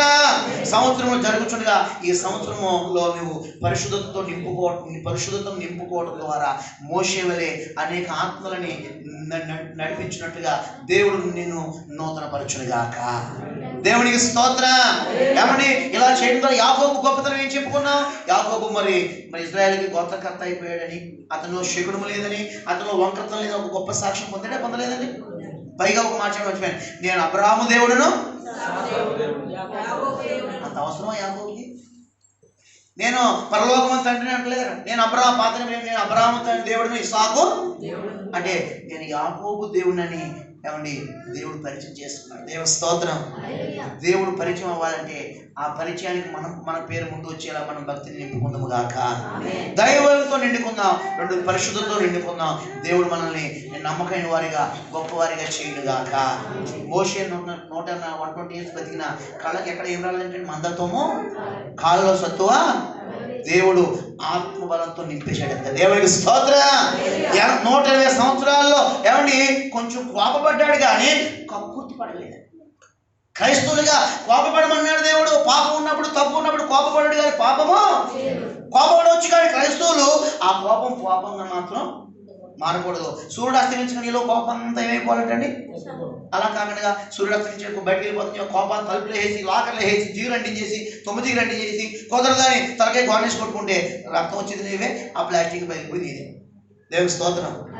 దేవుడు మహాత్మను బట్టి ఇప్పుడు చూసి ప్లేసులు ఎక్కడ కూడా ఫ్యాన్ కురేసుకోవడాలు కానీ ఏమండి తలకాయ కాను కొట్టిన పరిస్థితులు ఎవరైనా ఉన్నారండి? అక్కడ దేవుడు అటువంటి దూరం చేసి ప్రజల్లో శాంతి సమాధానం ఇస్తున్నాడు. దేవునికి స్తోత్రం, దేవునికి మహిమ కలుగును గాక. లోకంలో నీకు తగ్గిపోతావంటే ఈ రోజున తలబద్దలు కొట్టుకోవడం కాదు, హృదయాలు బద్దలు కొట్టుకుని ప్రభు చేతిలో మోసే వలే నువ్వు లాస్ట్ ఇయర్ ఏవైతే ఫెయిల్యూర్ అయ్యావో ఈ సంవత్సరం అనేక మందిని సాతాను ఊరిలోంచి ఐగుప్తులోంచి మన బంధువుల్ని స్నేహితుల్ని ప్రభు దగ్గరికి ఆయన ఆకలి తీర్చినట్టుగా నడిపించుదుము గాక. మోషేకి ఇచ్చిన సాక్ష్యం తెలుసా అండి? 120 సంవత్సరాలలో ఆయన చేతుల నిండా బంగారం, గొప్ప దోషులు బంగారంతో మందిరంగా ఉన్నాడు. కానీ ఎక్కడా మోషే కొంచెమైనా సిప్పరా ఇలాగా కాబట్టి పెట్టుకుంటావా, చెంపని పెట్టుకుంటావా, చెంపసెట్ పెట్టుకుంటావా అని అరవంగి పెట్టుకుంటావని చెప్పేసి ఏమండి ఎక్కడా కూడా విస్తారమైన బంగారం ఉన్నా ఎంత కూడా బంగారం ఎక్కడైనా దొంగిలించేయండి. కోపపడవచ్చు కానీ ఆత్మ సంబంధంగా కక్కుర్తి పడకుండా ₹1,00,00,000 సాక్ష్యం కలిగి ఉన్నాడు మోషే. దేవుడికి స్తోత్ర. అటు సాక్ష్యం మనం కలిగి ఉండము గాక. మూడోదిగా ముగిస్తున్నాను ఈ మాట చెప్పేసి, ఒకటి ఏంటండి, యాకోబు వలె మనం దేనితో నింపబడాలంటే, నూతన కార్యాలు మన పట్ల జరగాలంటే దైవంతో నిండిపోయినప్పుడు మన భయములన్నీ తొలగించి ఒక అద్భుతమైన వ్యక్తిగా నేను తీర్చిదిద్దు అనేక జనాంగాలకి తండ్రిగా తల్లిగా నిలబెట్టును గాక. మోషే వలె ఇంతవరకు 20 సంవత్సరాలు ప్రయాసపడ్డావు. ఇన్ని సంవత్సరాలు ఎక్కడ లాభం లేదు, ప్రత్యక్షం లేదు, దర్శనం లేదు, ప్రతికంతా ఒక గొర్రెలుగా తిన్నట్టుగా వేదనలు శోధనలు పెద్ద కిరాణా లిస్టు నీ సమస్యలు ఉన్నాయి. ఎదురువారు చెప్తే విసుకున్నారు సమస్యలు. కొంతమంది సమస్యలు వచ్చేస్తున్నాడు, ఎవరికి లేని సమస్యలు చదివేసేసి రే నేను పడుకున్నా చెప్పరా అంటాడు.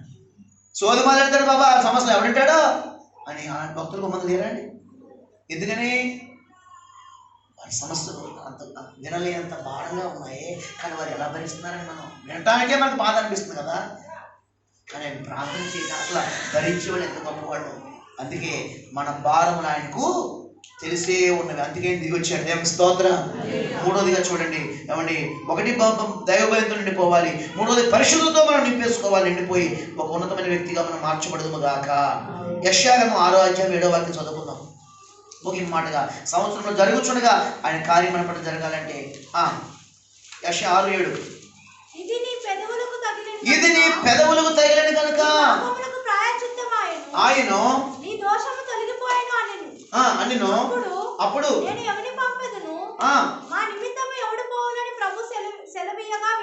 వీటిని చిత్తగించుము నేనున్నాను అని పంపమనగా దేవుడి మాట చాలా దేవుడి మాటలు దీవించిన గాక. మూడో వ్యక్తి ఎవరంటండి?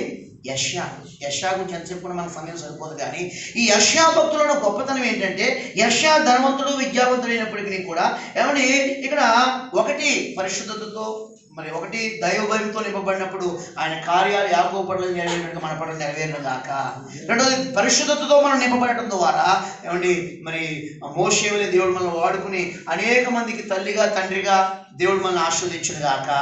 ఆత్మల పంట పండించడానికి సంఘం అనే తోటలో ఒక వ్యవసాయదారుడిగా నిన్ను ఆయన చేతిలో పనిముట్టిగా ఈ సంవత్సరం వాడుకును గాక. ఎంతమంది ఆయన చేతిలో పనిముట్టిగా వాడబడాలని ఇష్టపడుతున్నారు ఈ ఉదయకాలం? దేవుడు వాటి కృప మీ వాంఛన దేవుడు తీర్చును గాక. మీ ద్వారా దేవుని సువార్త సేవ అనే వ్యవసాయం ఘనంగా జరుగును గాక. మీరు వెళ్ళిన ప్రతి చోట మీ బంధువుల్లో అనేక మంది ఏమన్నా ఆత్మలు మీ వెనకాల వచ్చి ప్రభువుని తెలుసుకుందరు గాక. దేవునికి స్తోత్రం. దేవుడు మిమ్మల్ని దీవించును గాక. మూడోదిగా చూస్తున్నా ఒక దర్శనం కలిగిందండి యెషయాకి. అంతవరకు యెషయా ఎప్పుడు ఎదురోని తప్పులు చూపిస్తా ఉండేవాడు. నీకు శ్రమ, నీకు శ్రమ, బాబా నీకు శ్రమ అని చెప్పేసి ఎదుటి వారిని వారి యొక్క పరిస్థితులను చూపించి, వారి విధానాలు చూపించి, వారి యొక్క మరి లోపాలను చూపించి నీకు శ్రమ నీకు శ్రమ నీకు శ్రమ అని ఎప్పుడు ఏదో చూపిస్తా ఉండేవాడు. అలానే యెషయా చేసిన తప్పు కాదు, అది వాస్తవమే, అది సమంజసమే, అది ఒప్పుకొని తీరాల్సిందే కూడా. దేవునికి స్తోత్రం. కానీ ఎప్పుడైతే ఒక పరలోక దర్శనం కలిగిందో ఆ దర్శనంలో ఒక దేవాలయము, ఆ దేవాలయం ప్రభావంతో నిండిపోవటము, అక్కడ ఒక గొప్ప ఆరాధన జరగటము, అగ్ని దిగి రావటము, ప్రార్థనతో ఆ మందిరం అంతా నిండిపోవటము, ఏమండి అక్కడ వచ్చిన వ్యక్తి అయినా ఈ వ్యక్తి ఏమైపోయాడంటే అక్కడ యెషయా అంత భక్తుడు మామూలు భక్తుడండి, అద్భుతమైన వ్యక్తి కాదండి. అక్కడ మాట్లాడలేదు, మీరు నిద్ర వచ్చేస్తుందా? టీ ఏర్పాటు చేయమంటే రాత్రి మిగిలిన ఉందామా అయిపోయిందా? దేవునికి స్తోత్రం. కానీ మొదటిసారి పెట్టింది కన్నా మీకు తెలుసా తెలీదు, అసలు టీ కన్నా మరి లేట్ ఏంటి బాగుంటుంది. స్పందించట్లేదు, మరి నేను ముగించిన ఇంకా దేవుడు మీ మౌనం అంగీని ఎదగిపోతాం. దేవునికి స్తోత్రం. దేవుడికి మహిమ కలుగును గాక. ఏం బ్యాంకెట్ సిక్కిపోకండి, మీకన్నా నీరసంగా ఉన్నాయి. దేవునికి స్తోత్రం. కాబట్టి గమనించండి, ఇక్కడ యెషయా గారు చూడండి మామూలు వ్యక్తి కాదండి. బైబిల్ అంతట్లో యేసే గురించి ఎక్కువగా నోరు విప్పిన వ్యక్తి ఎవరైనా ఉన్నారంటే సందేహం లేదు. ఎవరంటండి? యెషయా. దేవునికి స్తోత్రం. అయితే ఇక్కడ యెషయా ఒక పరలోక దర్శనం కలిగినప్పుడు ఏమండి గజ్జ గజ్జ గజ్జ గజ్జ వణికిపోతున్నాడండి. ఎంతవరకు ఎప్పుడైనా భయపడ్డా? ఎప్పుడైనా చిన్నప్పుడు అయ్యో అయ్యో నేను అపవిత్రుడిని, అయ్యో ప్రభా అని ఎంత పెద్ద పెద్ద పెద్ద పెద్ద కేకలు వేస్తున్నాడంటే ఎక్కడికి వచ్చాడండి ఆయన? మందిరంలోకి వచ్చాడు. అది యాక్చువల్గా దైవ ప్రార్థన మందిరం, ఇంకొక పెద్ద మందిరమో కాదండి. కలలో ఒక మందిరం. ఆ మందిరం మీదేమో దేవుడు సింహాసనాసుడిగా ఉన్నాడు. అక్కడ దేవుడి ప్రభావంతో మంది ఇదంతా ఎందులో ఉందంటే ఇదంతా కూడా చెప్పాలి. ఎక్కడున్నాం అందరూ? ఇప్పుడు కల్లో ఉన్న యెషయా చూస్తున్నాం. నమ్మండి. దేవుని స్తోత్రం. ఒక పెద్ద మందిరం ఉంది, దాని ప్రభావంతో నిండిపోయింది. అక్కడ దేవదత్తులు ఉంది, ఆరాధన గొప్పగా జరుగుతుంది, ప్రార్థనతో నిండిపోయింది, స్తుతి కేకలు వినబడుతున్నాయి, పాటలు పాడటం ద్వారా పరలోకమంతా ఆ పరలోక గడప కమ్ముల పునాదులు దద్దరిల్లిపోతున్నాయి. అటువంటి సమయంలో ఈ యెషయా గారు మెల్లగా మందిరంలోకి వెళ్ళాడంట. వెళ్ళగానే ఎంతవరకు అనేకులు హెచ్చరించిన యెషయా గజ గజ గజ గజ ఈయన వణకడం మొదలు పెట్టాడు. దేవునికి స్తోత్రం. పరిశుద్ధత ఏమండి, పరిశుద్ధాత్మ ఏ సమయంలో ఉంటుందో అక్కడికి ఏ వ్యక్తి వచ్చినా అలాగే వణుకునుగాక. అటువంటి పరిశుద్ధాత్మతో ఏమండి దద్దరిలే సంఘంగా వారు వచ్చిన వారు ఎంత గోరులైనా శూరులైనా శూరులైనా వారు ఎటువంటి వ్యక్తులైనా సరే మందిరంలోకి రాగానే ఆ వ్యక్తి ఏమైపోవాలి? గజ గజ గజ వణికిపోవాలి. దేవునికి స్తోత్రం. మా అమ్మగారు అక్కడ పరిచయం చేస్తున్నప్పుడు ఒక చాలాసార్లు చెప్పాను, సూర్యనారాయణ ఒక మేస్తుండేవాడు. ఒంటి మీద ఎండుకలే కాదండి, తల మీదే కాదు, ఒళ్ళంతా ఎండుకలే. ఇక్కడేమో దేవుడు పెట్టిన ఎండుకలు, ఆయన చూడండి తాళ్ళు కట్టాడు. ఆయన భయాలకి. దేవుని స్తోత్రం. మందిరంలో కింద ఒకరు కట్టారు, పైన ఒకరు కట్టమంటే చూడండి మందిరంలో కానీ పాస్టర్ గారండి అది చాలా అలవాటు ఉన్నాయి. రావే బాబు నువ్వు రాకుండా మేస్త్రీలు అంటే మా కుర్రోళ్ళు పంపిణీలు చేస్తారు, కానీ ఒక మేస్త్రిగా ముందు అడుగు పెట్టాలి కదా, చూసుకోవాలి కదా. అంటే చూడండి వచ్చినప్పుడు ఆ గడపని ముందెట్టుకుని తల్లి తండ్రి ఏదో పేరు పెట్టుకుని వేసినాయినా మరి నాకు నా పరిస్థితి తెలుసు, నీ మందులో రావాలని నాకు సమయం బాబు భయం అంత బాగుంది. ఏ పోయి 4 సంవత్సరాలు ఉండి కోటీశ్వరుడే, కానీ లోపల దేవుడు అంటే ఏంటండి? గడపకు దండం పెట్టుకుని మహాన్ బావా అని చెప్పేసి లోపల అలా అడిగేట్టుకంతే తెలిపోతాను కానీ 2 నిమిషాలు కేకలేసాడు, తెలిపోతాను ఇలా మాట్లాడండి. కొంచెం దేవుడు అంటే ఇష్టం ఉంటుంది కదా, కొంచెం మీకే చెప్పేదాన్ని తేలిపోతాను, మీరు బాగానే ఉంటారు, తేలిపోతానండి బాబు అన్నాడు. దేవుడికి మహిమ కలుగాక. ఖచ్చితంగా ఒక అన్యుడు లోపల రాగానే ఆ మందిరంలో ఏమండి దేవుడు ఉన్నాడని ఏదో ఒక క్రియ ద్వారా ఆయన తెలియజేసుకోవడండి. సేమ్ యెషయా జరిగింది. రాగానే అయ్యో నేను నశించిపోతున్నాను, నేను అపవిత్రం బెదరగలవాడును, ప్రజల మధ్య నేను నశిస్తున్నాను, బాబోయ్ నేను నశించిపోతున్నానని పెద్ద పెద్ద చేస్తామంటే దేవుడు చూడండి ఆ మండుచున్న దిగివచ్చిన అగ్నిలో ఉన్న ఒక కణమును తీసుకొచ్చి అతని పెదాలు తగిలించినప్పుడు అతను పవిత్రుడయ్యాడని చెప్పడం కూడా దేవుడికి స్తోత్రం. దేవుని అగ్ని నిన్ను తాకునుగాక. ఒకటి మనం దైవభయంతో నిండిపోవాలి. రెండవది పరిశుద్ధతో మన హృదయాలు నింపేసుకోవాలి. మూడవది ఏంటంటే ఈ సంవత్సరం ప్రతి ఒక్కరికి దేవుని పరిశుద్ధాత్మ అగ్ని మనల్ని తాగునుగాక. చాలా మంది పరిశుద్ధాత్మ పొందడం వేరు, తాగడం వేరు. అలా ఎందుకో ఆరాధన చేస్తాను పాస్టర్ గారండి కొంచెం సరళంగా అనిపించడం కాదు, ముందు ఏదో మార్పు రావాలి. దేవుని స్తోత్రం. పరిశుద్ధాత్మ పొందినట్టుగా చల్లగా ఈ యొక్క సిచ్యువేషన్ చెప్పడం కాదు, మనలో ఉన్న మన పరిస్థితి ఏమైపోవాలంటే మారాలి పూర్తిగా. ఓకే, ఒక్కొక్కరికి అనుభవం ఉంటుంది కాదట్లేదు, కానీ ఒప్పుకోవాలి తప్పదు, కానీ మనలో టోటల్ చేంజ్ రావాలా వద్దా? అక్కడ రావాలి. మన మొత్తం డైనమిక్ మెథడ్ అంతా మొత్తం మారిపోవాలి. దేవునికి స్తోత్రం. అట్టి కృప మనకి, మన కుటుంబాలకి, సంఘాలకి, పరిచర్యకి దేవుడు అనుగ్రహించును గాక. యెషయా ఏమండి అగ్ని దిగవచ్చి ఆయన తాగటం, ఆయన పెదాలకు తగిలితేనే టోటల్గా బాడీలో మొత్తం తత్వం గిత్వం అంతా మారిపోయి పరలోకంలో దేవుడు నా నిమిత్తం ఎవరు వెళ్తారని తండ్రి కుమారులు మాట్లాడుతూ ఉంటే భూమి నుంచి యెషయాని వెళ్తావా? నీ జాబ్ చేయట్లే కదా, నువ్వు వెళ్తావా? మరి సేవలకు వస్తే ఏముండవు, మరి ఏముండవు అని దేవుడు ఏమన్నా యెషయాని బలవంతం చేశాడా? లేకపోతే కొంచెం కన్ఫ్యూజ్ చేశాడా? నా సేవకురా దీవిస్తాను, ఇల్లు ఇస్తాను, కారు ఇస్తాను, బంగ్లా ఇస్తాను, ఏమైనా ఆఫర్లు చూపించాడండి? అక్కడ చూపించాడండి. చూడండి, పరలోకంలో తండ్రి కుమారుడు సంభాషణ జరుగుతూ ఉంటే భూమి నుంచి ఈయన వినగలిగాడు, స్పందించగలి. ప్రభువా నేనున్నానయ్యా, నన్ను పంపమనగానే పైనుంచి ఆయన లెటర్ పంపాడు. ఓకే అన్నాడు. దేవుని స్తోత్రం. అలా తను తాను సమర్పించుకొచ్చి దేవుల్లో గొప్పగా వాడబడిన వ్యక్తి యెషయా. దేవుని స్తోత్రం. ఈ మాటకు సంవత్సరంలో జరుగుతుండగా ఏమండి యాకోబు ఎలా నూతన పరచబడ్డాడు? దైవ భయము ద్వారా. ఒప్పుకున్నారా? చెప్పాలి, దైవ భయం. దేవునికి స్తోత్రం. రెండవదిగా మరి 80 సంవత్సరాలు అయిపోయినా సరే ఇంకా నూతన పరచబడలేదు, దేవుడి కార్యాలు ఇంకా జరగలేదంటే పరిశుద్ధతతో నింపుకోవడం ద్వారా. చూడండి, మోషే ఒక మాట చెప్పిన చిన్న మాట, అనుకున్న మాట ఏంటండి, చచ్చిపోతే ఏం కాదు, ద్రోహులారా అన్నాడండి. వెంటనే బాబు అయిపోయింది, నీ ప్రోగ్రామ్ క్యాన్సిల్, నువ్వు వెళ్ళలేవు, నీ వెనకాల అందరూ దేశం అనాథ దేశం ఎంత, నువ్వు మాత్రం అక్కడి నుంచి ఆ కొండ నుంచి అలా చూడాల్సింది. హల్లెలూయా. చూడండి, అయినా సరే దేవుడు భౌతికంగా మోషేకి ఆ పరలోకం వాగ్దాన దేశంలోకి వెళ్ళలేదు. కానీ చెప్పమంటారా, మోషే రాసిన కీర్తన ఎక్కడ ఉందని ఇప్పుడు ప్రకటనలో ఎక్కడ దొరికిందని నాకు అది రెఫరెన్స్ దొరకలేదు. నాకు ముఖంగా చూడలేకపోయింది. కానీ ఏమండి చూడండి, ఇక్కడ పరలోకంలో పాడుకునేది నాకు అది కరెక్ట్గా ఉంటుంది, మనం దొరికే రేపు మలయాళం పట్టుకు చెప్పండి రెఫరెన్స్. చూడండి, తొందరలో నుంచి దొరికింది, కంగారు చూడలేకపోయాను. మోషే ఇంకొక కీర్తన, ఈ మోషే రాసిన కీర్తన పరలోకంలో పాడుకున్నాను. చెప్పబడదా దేవుని స్తోత్రం. ఎంత గొప్ప సంగీతండి. హల్లెలూయా. ఎక్కడైనా పలానా సంఘంలో మనం నేర్పించిన పాట, మనం రాసిన పాట పాడుకున్నారనుకోండి, కృష్ణ గారు అనేవారు, ఆడు నేనంటే పడదగా నాడు గుడి మీద నార్రే కార్డు అనేవాడు. దేవుడికి స్తోత్రం. ఏమంటే యేసు గారంటే ఏమంటే చెడ్డ సిరా గారికి, కానీ ఆ గుడి మీద మన ఆంధ్రలో ఆ గొట్టాలు ఆమె మీద ఏమొచ్చేటండి, సుగుణా. దేవుడికి స్తోత్రం. వెళ్ళిపోతారు గొర్రెల మందిని అప్పుడే జాషువా గారు. దేవుడికి స్తోత్రం. దేవుడు అకృప. హల్లెలూయా. తెలుగు ప్రజలు ఏ మస్కట్లో ఉన్నా, కస్కట్లో ఉన్నా, దొమ్మడిలో ఎక్కడున్నా సరే, వాడు తెలుగుడు అయితే ఖచ్చితంగా యేసన్న గారి పాటలు వినపడగానే ఏమండి ఒక రకమైన ఉద్యమం వస్తుందా రాదండి? ఏం యేసన్న వాళ్ళు కదా, కానీ ఎక్స్ట్రా ఉన్నాయా? ఉన్నాయి. సమర్పణ, పరిశుద్ధత, ప్రభు కోసం ఏదైనా సరే భరించటం, దైవ భయంతో నిండిపోవటం. ఏమండి మరి ఇంకేంటండి, రెండోది ఏంటండి, పరిశుద్ధత నింపేసుకోవటం. మూడోది ఏంటంటే అగ్ని దిగి వచ్చేలాగా బ్రతకటం. దేవుని స్తోత్రం. హల్లెలూయా.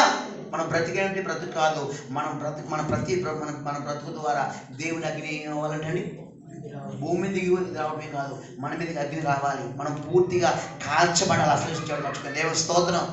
అగ్ని దిగి రావడం ఏం ఉపయోగం అండి? మోషే ఏలియా ప్రార్థించి అగ్ని దిగి వచ్చింది, అగ్ని కాల్చిందా కాల్చలేదు అక్కడ? చూడండి ఈరోజు మన జీవితంలో మనం కాల్చబడుతున్నామా? యశాంత గొప్పలు అవ్వాలంటే మనం ఏమవ్వాలి? నువ్వు సగం కాల్చలేదు పూర్తిగా. ఏమండి అప్పం తెలియజేసినట్టుగా మరి అక్కడ ఉంటుంది, అక్కడ ఏమండి ఉడికి ఉడికిన అప్పంగా మనం ఉండకూడదు, ఎవరినూ త్రిప్పివేలేని అప్పంగా మనం ఉండకూడదు. మనం ఏమవ్వాలంటండి, ఏమండి అప్పం పొయ్యి మీద తిరగేయాలంటే ఒక పక్కన కాలొద్దండి. అక్కడ ఒకసారి ఒక పక్కన బాగా కాలితేనే రెండో పక్క తిరగేయగలుగుతాం. హల్లెలూయా. ఈరోజు మనం ఎలా ఉండగలుగుతున్నాం కాల్చబడటానికి? ఏమండి మరి మూడోదిగా మరి దేవుని అగ్నితో కాల్చబడటానికి అనగా మనం పూర్తిగా కాలిపోయి శుద్ధ సువర్ణంగా మార్చడానికి ఇష్టపడతాము గాక.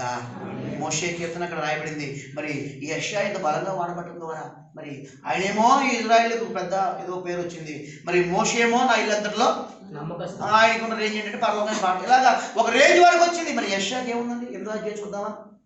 దేవుని అగ్ని దిగి వచ్చి తాను కాల్చుకుని పరిశుద్ధపడి దేవుని కూడా వాడబడటం ద్వారా ఇతని సాక్ష్యం ఏంటి, ఇతనుకున్న మరి ఫైనల్ అవార్డు ఏంటి అని చూస్తే యెషయా గ్రంథం 8వ అధ్యాయము 18 చదువుకుని మనం ముగించుకుందాం.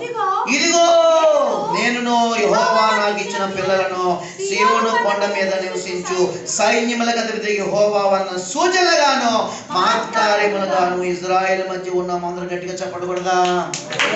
దేవునికి మహిమ కలుగును గాక. దేవుడి మాటలు దీవించును గాక. లేచి బట్టి ప్రార్థన చేసుకుందాం. ప్రేమగల మా తండ్రి మీకు వందనాలు. ఈ ఉదయకాలం మాతో మాట్లాడి వాక్కును బట్టి మీకు వందనాలు. నిజమే ప్రభు, రాత్రి ఉదయం మాకు ఇచ్చిన ధన్యతకే మిమ్మల్ని ఘనపరుస్తున్నాం ప్రభా. నాయన ముగ్గురు జీవితాలు మా ముందు పెట్టావు నాయన. సంవత్సరంలో జరుగుతున్నాయి, సంవత్సరంలో మారుతున్నాయి, సంవత్సరం వెళ్ళిపోతున్నాయి. కానీ ప్రభా మొదటిగా నాయన నిన్ను కూర్చుని నిన్ను కలిగి మేము ఏ విషయాల్లో భయపడాలో, ఏ విషయాల్లో మేము ఎక్కువ ప్రార్థన చేయాలో నాయన, ఏ విషయాల్లో మేము శ్రద్ధ తీసుకోవాలో మాతో మాట్లాడి మీ దాసుల ద్వారా. రెండోదిగా నాయన సంవత్సరంలో జరుగుచుండగా ఇదిగో పరిశుద్ధ నాయన ప్రమాణ మేము నాయన దైవభయంతో నింపబడితే తప్ప నాయన ఒక గొప్ప వ్యక్తిగా మేము మారలేమని. రెండోదిగా నాయన సంవత్సరం జరుగుచుండగా నాయన ఇంతవరకు ఎంత గొప్పగా నీ చేతిలో ఎన్ని రకాల విద్యలు, తత్వాలు, ఎన్ని జ్ఞానాలు మాకున్నా మోసేవలే ఇదిగో నాయన మాకున్న విడిచిపెట్టుకుని మాకున్నవన్నీ దులుపుకుని పరిశుద్ధతతో మేము నింపుకోకపోతే నాయన రాను దినాలు ఇంకా అద్భుతంగా వాడబడలేమని ఇదిగో పరలోకంలో మా పేరు మ్రోగదని తండ్రి మమ్మల్ని మాట్లాడినందుకు స్తోత్రాలు. మూడవదిగా నాయన యెషయా ఎంత గొప్పవాడైనా, ఎంత గొప్ప ప్రవక్తగా పేరున్నప్పటికీ నీ ప్రభు అగ్ని చేత కాల్చబడే అనుభవం లేకపోతే నాయన, పరిశుద్ధ అనుభవం లేకపోతే నాయన, అగ్ని మా మీదకి దిగి రాకపోతే నాయన ఇదిగో మేము కొంతవరకే ఉంటాం. కానీ ఇదిగో ప్రభు నీ కొరకు నిలబడలేము, వాడబడలేమని ప్రభు మరి ముఖ్యంగా అతని యొక్క సాక్ష్యం నాయన, నేను యెహోవా నాకు ఇచ్చిన పిల్లలు ఇదిగో సీయోను కొండల మీద ఇజ్రాయేల్ మధ్యన తండ్రి నాయన అన్యజనుల మధ్య కాదు నాయన, దేవుని బిడ్డల మధ్య కూడా ఒక సూచనగా ఉన్నామని నిజంగా ఒక అద్భుతమైన సాక్షాత్మైన కుటుంబాల్లో నాయన యెషయా కుటుంబాన్ని కూడా నాయన మీరు లెక్కించినందుకు మీకు వందన. ఈ సంవత్సరం మేము కూడా నాయన, మేము మాకు ఇచ్చిన పిల్లలు, మేము మాకు ఇచ్చిన మా కుటుంబం నాయన, అన్యజనుల మధ్య ఉన్న ఆత్మీయుల మధ్య ఉన్నా కానీ ఒక సూచనగా మేము కనబడాలి నాయన.